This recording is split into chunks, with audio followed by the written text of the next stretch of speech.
1953 சென்னையில் உருவாக்கப்பட்ட Jain resource recycling கம்பெனியோட ஐபிஓ மார்க்கெட்ல ஓப்பன் ஆயிருக்கு. இவங்க பழைய batteries, copper wire, aluminium scrap and gold மாதிரியான ஸ்கிராப் மெட்டீரியலை ரீசைக்கிள் பண்ணி யூசபிள் மெட்டீரியலா மாத்துறாங்க. இவங்க இப்படி ரீயூசபிளா மேனுஃபேக்சர் பண்ற ப்ராடக்ட்ஸை battery companies, wire and cable makers, auto parts companies, construction industry and jewellery மார்க்கெட்னு வேரியஸ் இண்டஸ்ட்ரீஸ்ல யூஸ் பண்றாங்க.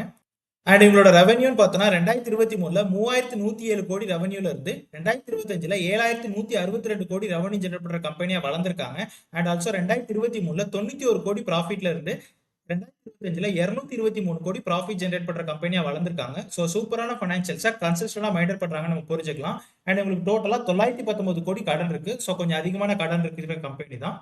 அண்ட் இவங்க 32 பிஇ ரேஷியோல மார்க்கெட்டுக்கு இப்போ வராங்க. ஷேர் மார்க்கெட்டை பொறுத்தவரை இவங்களோட காம்படிட்டர்ஸ் 37 பிஇ ரேஷியோல இருந்து அரௌண்ட் 58 பிஇ ரேஷியோ ரேஞ்சில் ட்ரேட் ஆகிட்டு இருக்காங்க. ஸோ ஓரளவுக்கு நல்ல இண்டஸ்ட்ரி ஆவரேஜ் பிரைஸ்ல ஐபிஓ வராங்க. பட் ஸ்டில் வேல்யூவேஷன் கொஞ்சம் அதிகம் தான். அண்ட் ஐபிஓல வர அமௌண்ட்ல ஆல்மோஸ்ட் 375 கோடி உங்களோட கடனை ரீபே பண்றதுக்காக யூஸ் பண்ண போறாங்க. அண்ட் மிச்ச அமௌண்ட்டை ஜென்ரல் கார்பரேட் பர்பஸ்க்கு யூஸ் பண்ண போறதா சொல்லியிருக்காங்க. And also offer for sale மூலமா கொஞ்சம் ஷேர்ஸை ப்ரமோட்டர் சேல் பண்றாங்க.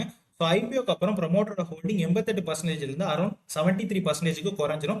ஸோ 70% மேலே ப்ரமோட்டர் ஹோல்டிங் இருக்கிறது ஒரு பாசிட்டிவ் சைன் தான்.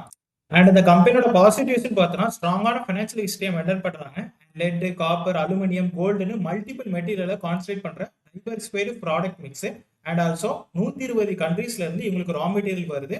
ஃபாரின் கண்ட்ரீஸ்க்கு இவங்க ரீசைக்கிள் பண்ண ப்ராடக்ட்டை எக்ஸ்போர்ட்டும் பண்றாங்க. ஸோ இன்டர்நேஷனல் பர்சன்ஸ் இருக்கிற கம்பெனி. அண்ட் இவங்களோட நெகட்டிவ்ஸ் பார்த்தோன்னா கொஞ்சம் ஹை வேல்யூவேஷன் அண்ட் சில கீ ப்ராடக்ட்ஸ் அண்ட் சில கீ கஸ்டமர்ஸை மட்டுமே அதிகமாக டிபெண்ட் பண்ணியிருக்காங்க. அண்ட் காம்படிஷன் அதிகமாக இருக்கிற இண்டஸ்ட்ரி அண்ட் ரா மெட்டீரியலோட டிபெண்டன்சி அதிகமாக இருக்கிற இண்டஸ்ட்ரி இது.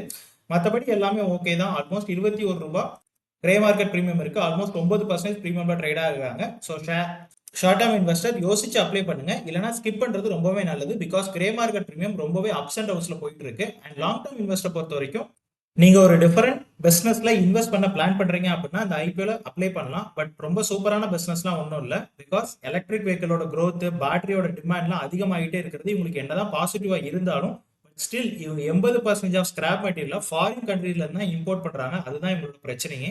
ஓகே, இந்த ஐபிஓ ஆல்ரெடி செப்டம்பர் 24 ஓப்பன் ஆயிருச்சு. அண்ட் செப்டம்பர் 26 இந்த ஐபிஓ க்ளோஸ் ஆகுது. உங்களுக்கு அந்த ஐபிஓல அலாட்மெண்ட் கிடைக்கல அப்படின்னா அமௌண்ட் வந்து செப்டம்பர் 30 ரீஃபண்ட் ஆயிரும். இப்போ இன்கேஸ் கிடைச்சிருச்சு அப்படின்னா செப்டம்பர் 30 உங்க டிமார்ட் அக்கௌண்ட்டுக்கு உங்க ஷேர்ஸ் வந்துடும். அண்ட் அக்டோபர் 1 மார்க்கெட்ல உங்க ஷேர்ஸ் லிஸ்ட்டும் ஆயிரும். அண்ட் நான் இந்த ஐபிஓல அப்ளை பண்ணல, ஸ்கிப் தான் பண்ண போறேன். நீங்களும் இந்த ஐபிஓல அப்ளை பண்றீங்களா இல்லை ஸ்கிப் பண்றீங்களாங்கிறத கமெண்ட்ல சொல்லுங்க. Thank you guys and Jai Hind.